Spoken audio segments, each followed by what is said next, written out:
James Swanwick here. Welcome to another show. We've got Jessie Golden on the show today, who is a devoted mother, a model, a yoga teacher, and a skincare expert with her own skincare line. We're going to be talking about skincare health, which is a favorite topic of mine, uh, mostly because I help people to quit drinking alongside of obviously having my sleep business. And I always tell people if you want to improve your skin, you can go a long way to doing that by just stopping drinking attractively packaged poison, was what we call alcohol. But there are plenty of other amazing things that we can do to improve our skin.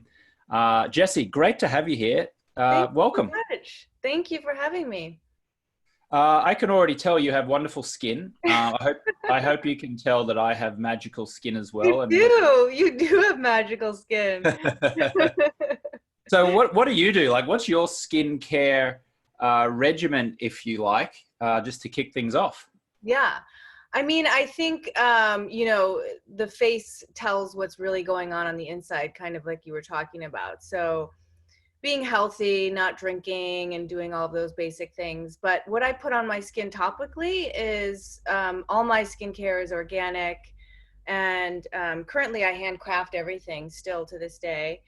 Um, and I think less is more. I think you guys are really lucky because you really haven't been hit by the skincare industry as much as women have.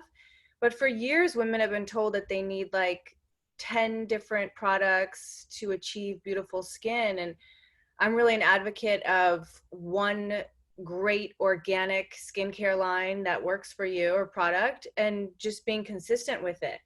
And less is more, especially with like the microbiome of our skin, like using soaps and harsh chemicals can really strip the skin and actually cause more harm than good.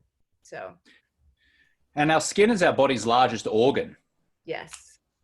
Uh, and if we're not taking care of it, we're not taking care of our body's largest organ, that's going to show up externally, like you said, aesthetically in our face. And I love what you said there, like how we look on the outside is an extension of how we feel, I think, on the inside and how we're taking care of ourselves. Yeah. You mentioned organic, the word organic a few times. Someone once said to me, never put on your body what you wouldn't put, never put on your body what you wouldn't put on your, let me Your start mouth. again. I'm obviously butchering. I've said it so many times that at the moment that I came to do it professionally, Yeah. it all fell apart. Never put on your body what you wouldn't put in your mouth. Yeah. Um, but I see these products like Neutrogena Oh. and L'Oreal and all this kind of stuff, and I read the ingredients and I go, "What the heck is that? I'm not putting that in my mouth. Like I can't even pronounce these names." So, what are your views on that? Yeah. I mean, I haven't used any kind of skincare products like that in years. I mean, my story, I started using essential oils in high school, and I've always been fascinated with aromatherapy and skin. As you mentioned in the beginning, I made a living as a as a model for most of my life. And people were putting all these different products on my skin, horrible products. So I really didn't have a say in that when I was on set. So when I was home, I was really conscious of what I was putting on my largest organ because it absorbs into the bloodstream so quickly. So of course, when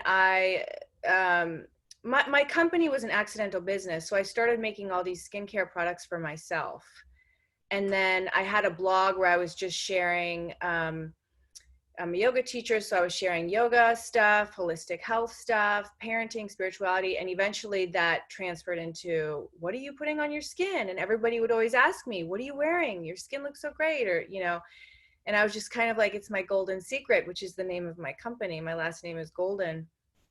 And so all these products I was making, but for myself. So it was really an organic process where everybody just started wanting them. And at the time, it wasn't like it is now. I think, to answer your question, thank goodness the market is shifting and becoming more transparent. So customers are wanting, the organic and more natural products, and realizing that I always say that toxins keep products on the shelf longer, not your skin. So, that's the benefit of like when you buy from someone like me, is like I'm small batch, it's very fresh, so I can do, just minimal preservatives, vitamin E and stuff like that. So Yeah. What are some of the common mistakes? Like if you go over to someone's house for their dinner party or something, or you're a guest and you go into their bathroom, a bathroom that's not your own, what are some of the things you see in someone else's bathroom that you're like, oh man, this is horrendous? Even beyond skincare, which I think there's a lot of great marketing out there. I don't know if I would say it's great, but with the influencer stuff going on, there's a lot of celebrities that just put their name on something and they've never actually used the product, stuff like that. And there's a lot of perfume companies that do this, and perfume is now being called the secondhand smoke.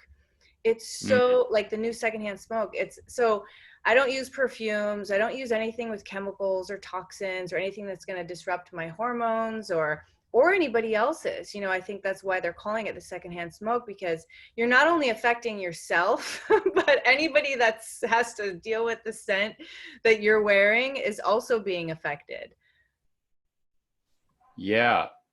Yeah. It's kind of crazy. Someone said to me the other day, if it's advertised on TV, then it's not for me. Wow, that's interesting. I like that, because you think about it, like you think about what is advertised and marketed on free-to-air TV these days. If you really break it down, it's all terrible for you based on what we now know about the human body and health. Yeah. Right? Yeah. So I mentioned before L'Oreal and Neutrogena, like they're just full of parabens and toxins and chemicals. And yet we have Jennifer Aniston or Cameron Diaz, or I don't know, whatever the latest Hollywood celebrity is, advertising these things. I was in Brisbane Airport in Australia a little while ago, and I saw one of those big digital billboards with Keira Knightley, the English actress, and she was promoting one of the perfumes. I'm not sure which one it was. Yeah. And it's very glamorous. Man, she looks glamorous, and it's a I think glamorous it's setting. Chanel. It might be What's Chanel. that? I feel like it Yeah, might Chanel. be Chanel. Yeah. It may have been Chanel, yeah. And I was thinking, man, this is just like the greatest marketing machine ever. But essentially, they're promoting something that's very bad for you. These. Yeah. And not only that most of the people have never actually used it. Because I was on the other side of marketing for so long as a model, they hand you the perfume, you've never smelled it, you never tried it. I was never as lucky as Keira Knightley, but they're getting paid millions of dollars to be the face of these companies, and they have no idea what goes, how it's made or what's in it. But the industry is changing. There are more companies like me coming about. I think also because of social media, there's more transparency in how we get to share. And that's the good side of marketing, is I try and be as genuine and as authentic as I can. And I think that really translates to a customer, and just being honest. Yeah. Well, even with us being honest and being transparent, the level of knowledge is frighteningly low, isn't it? Like in terms of education around these things. Why is it, do you think? Like, because you and I seem to know how bad these things that we were all putting on our skin are, what most people are. Why don't more people know about this? Why aren't they aware of it, do you think? Well, I think you hit the nail on the head. I mean, most people are home watching TV, watching these commercials, and as we were talking before we hopped on here, you used to live in California, and a lot of people are dreaming of this California dream where these celebrities are using these products and living this life, and they associate it, hand in hand. And it's just not true. Lack of education, like you said, a lot of people just don't know. And the people that do have the money to spend on marketing, show up more. They show up more. They're able to get the word out on their products more, and kind of tinker away. A lot of these that companies are starting to use the word natural, or like jojoba oil, these little words that get people to think that it's more natural. And a lot of them are starting to transfer over a little bit, but there's still a lot of work to do, for sure. So Jesse, your line is the golden secrets. Yes. So tell us a little bit about what products you create and why they are so good for you, as opposed to what we traditionally know as those kind of similar products on the mainstream market at the moment. Yeah. So all of my formulas are based on ancient formulas. So I'm not reinventing the wheel. These are ingredients that have stood the test of time, that date back to Cleopatra, with heliochrysum, which is the immortal flower, rose hip seed oil, some of the best ingredients on the planet. And I have face oils, body oils, powders, essential oils. Most products are multi-purpose, and that's one of the great things when you use natural products. You can use it on your face, your body, your hair, your nails.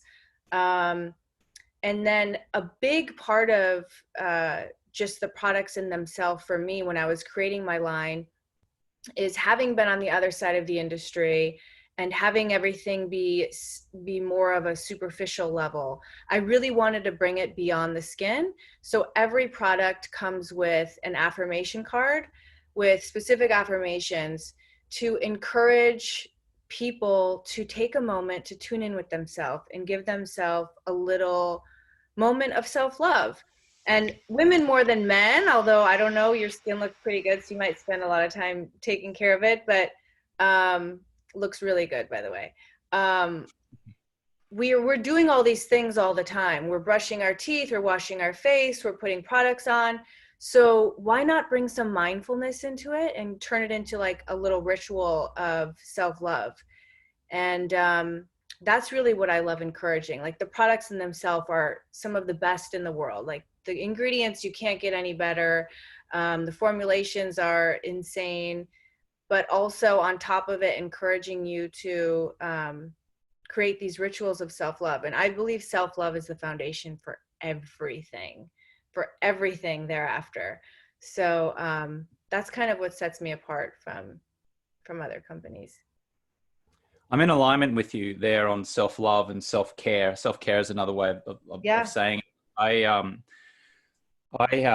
have two health and wellness businesses, sleep company, and then I help people quit drinking. And one of the things that I have my quit drinking clients do to reduce and ultimately eliminate their cravings is something that I've named the Daily 20, which is in the morning, I want them to write down 20 things that they're grateful for in their life. Not 3, not 5, that's cute, that's nice, 20. And 20 activates the reticular activating system, which makes us then go about our day, and we tend to see more things to be grateful for simply because we did those 20, that list of 20 gratitude, list earlier in the That morning. makes sense. Yeah.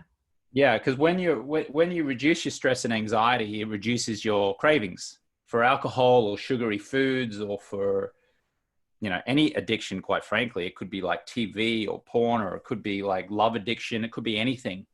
Our desire to seek refuge or to numb ourselves from whatever pain we are feeling tends to subside when we are living a life of appreciation versus expectation. So when you say, self-love is the greatest thing that you can do, I'm total alignment with you there. And then things like your products are great, are wonderful supplements to that as well, right? Like, we're taking care of ourselves inside, and then we're literally, like, on top of that, building this beautiful supplemental kind of process to make us just feel better overall. Is that kind of where we're at? Yeah, I mean, the products kind of become the tool to do the practice. And I think especially for women and younger women, it's amazing to me. And, I was the same way years ago, is I noticed that I had a negative dialogue internally, whether I was because of modeling, I grew up as a ballerina. So I had this inner critic where instead of pointing out my positives, I would always point out my flaws. And I can tell that you're with me on this, like, whatever we put out into the world, like, we create. So it's so fascinating to me when women start using my products and they're like, I couldn't even utter the affirmations, because the affirmations are things like, I love and approve of myself. My body is beautiful and safe, and I am worthy, and, very beautiful, empowering words. And a lot of women can't even say that to themselves in the mirror. which is a sure sign that you need to start saying it.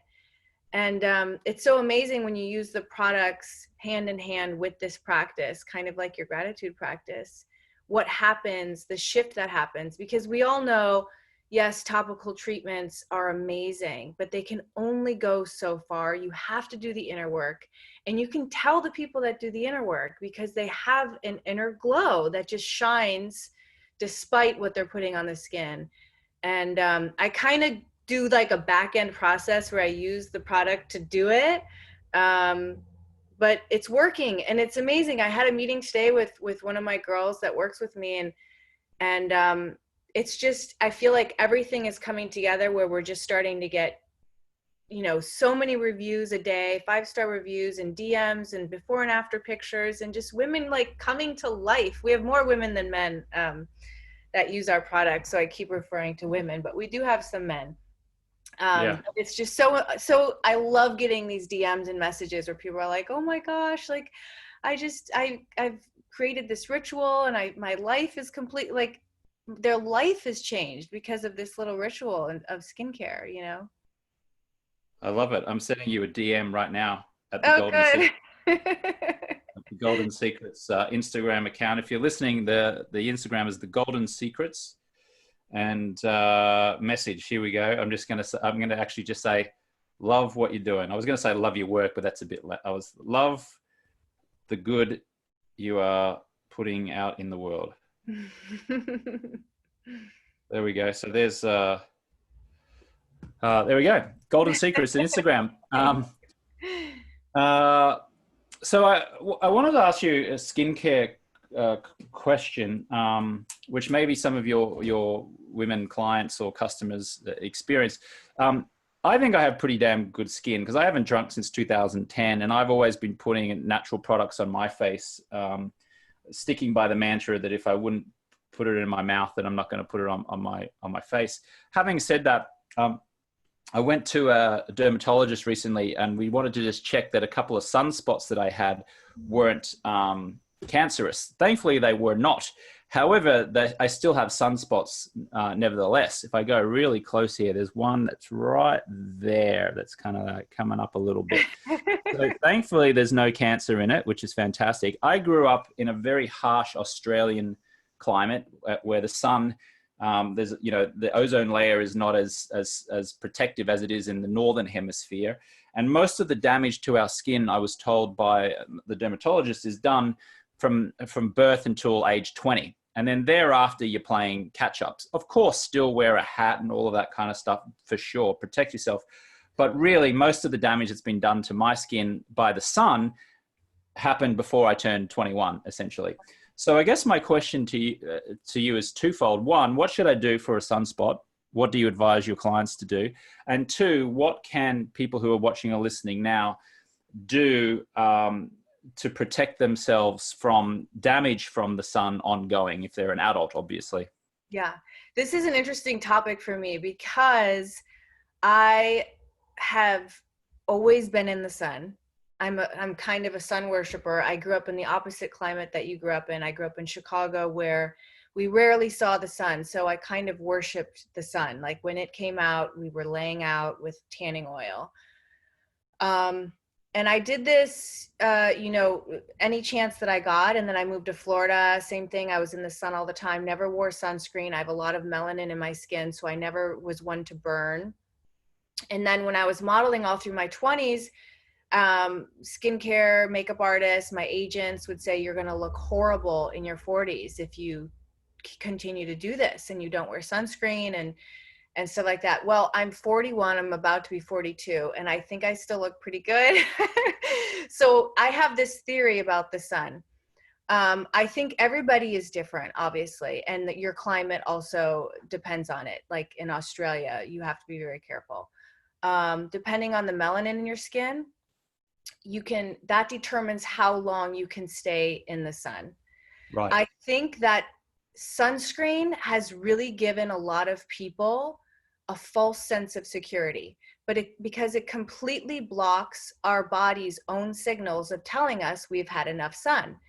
Right. Our body's telling us we have had enough sun and we have gotten efficient vitamin D, which is going to help you not only look younger, but decrease cancer risk and everything else, is when you get slightly pink. When you get slightly pink, a little sun glow, that's when you should seek shade, put a hat on, put some clothes on. Sunscreen, I feel like, should be more of a last resort instead of a first resort.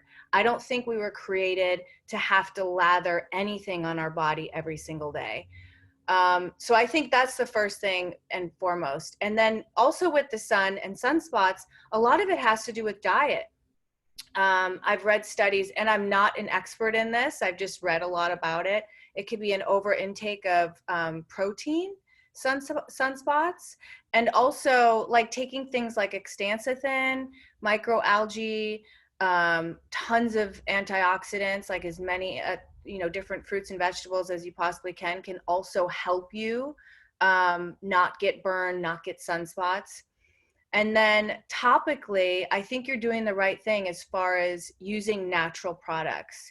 Because when you use, like, let's say chemical retinoids or anything that has like an acid in it that could make your skin more sensitive to the sun, and then you do go in the sun, you're gonna get sunspots, melasma, you're gonna get all these kinds of issues. So I think you're on the right path.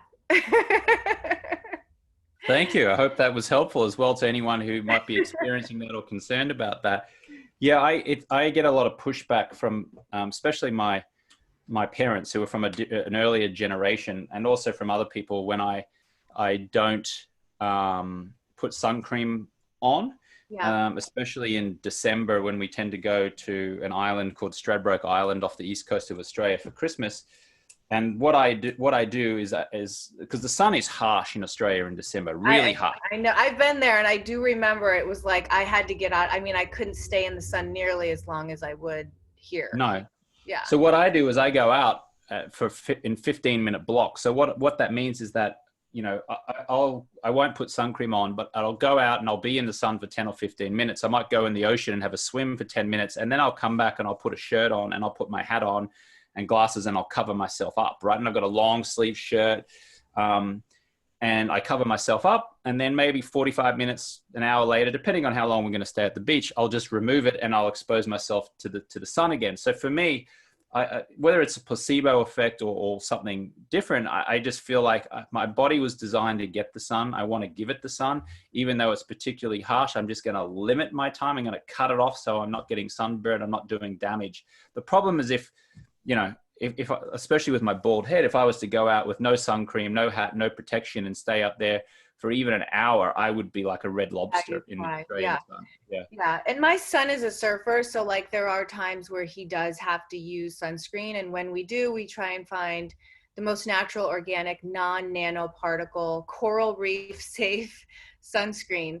There's this amazing book by this woman, Elizabeth Plorday. It's called Biohazard Sunscreen Biohazard Waste or something. And it's really a fascinating book because she talks about how if sunscreen actually worked, then skin cancer rates would have gone down in the last 30 years. And they've actually skyrocketed. And I think a part of it is not only of our diet, of course, but not getting efficient vitamin D because we're constantly blocking ourselves. So I think exactly what you're doing intuitively is a smart thing, just not getting burned and listening to your body. I mean, like everything else we do that we're told to ignore. I want to ask you about sleep. Obviously, I have a sleep company, Swanwick Sleep, and I wear the Swannies blue light blocking glasses, and have helped lots of people, and especially entrepreneurs. I got my glasses. You got yours. You got your Swannies rocking there. Yeah. There we go. Oh, nice. You're rocking them. How have you found them, and how have they impacted you in wearing them? Well, I mean, because I have my own company, I'm on the computer way more than I like. I'm on social media way more than I like. So this is a great way to make me feel less guilty about how much time I actually spend on these things. Yeah, I mean, I think it's amazing. I think it's great. I always tell everybody that they should get them. Have you noticed, I mean, you're a mother and you're a business owner, right? You're running a big business. So you're an entrepreneur, you've got to be on your game. Obviously, fogginess and irritability is a destroyer of business effectiveness. Yeah. And wearing the glasses certainly, predominantly if you wear these glasses at nighttime when you're on the screens, is going to improve your sleep. And the next day, that's going to improve focus and clarity and productivity and efficiency. So what's been the benefit that you've felt maybe as an entrepreneur and or a mother from wearing the glasses, sleeping better, performing better? Yeah. I mean, thank goodness I've always slept really well. Um, but I think more than, even the sleep issue, it's like an eye strain.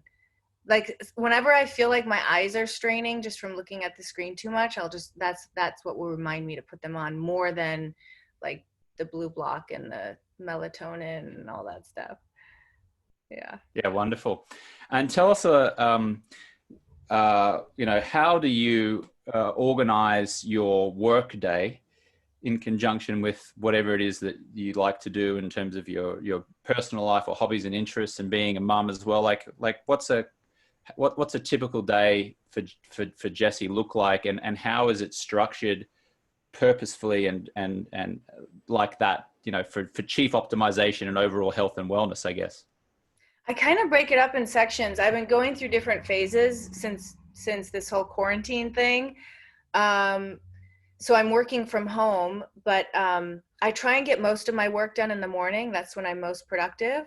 Get my emails done, any kind of work things, and then I'll work out. I always work out in a fasted state, so I'll usually work out, and then I'll eat at lunchtime, and then probably I'll usually work some more, but I kind of do like little increments and I'll take a break. I'll go for a walk. I live close to the beach. So I'll either go for a beach walk or I'll go for a little walk in the canals just to kind of switch up the day. So I'm not sitting too long. So I'm not looking at the screen too long. And then the nighttime family dinner, and I have my sauna that I like to do. And it's pretty chill. It's a pretty chill day. But like I break it up between family and work and health. It's those three things.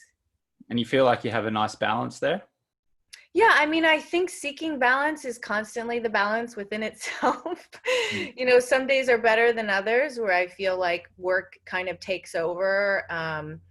But then other days I'll just, okay, I'm done my son gets done at school at 2:30 and we'll just go to Malibu and take him surfing, and I'll just take the rest of the day off. So I'm able to like shut things off and really appreciate my life. And I'm so grateful to be able to do that. Yeah, wonderful. Jessie, tell us where our listener and viewers can find out more about you and the Golden Secrets. Yeah, I'm most active on my Instagram, Jessie Golden, JESSEGOLDEN. And then The Golden Secrets also has an Instagram, and our website is thegoldensecrets.com. I love it. So now you're getting two stalking messages from me where I'm sending you love the good you are putting out in the world. There we go. I love it. Jessie, thank you so much for your guidance on all things skincare and self-care and self-love. I think we should say, yeah. I love it. Thank you. Yeah, appreciate that. And keep up the great work and all the good that you're putting out in the world. So thank you so much for your time. You too. Thank you so much.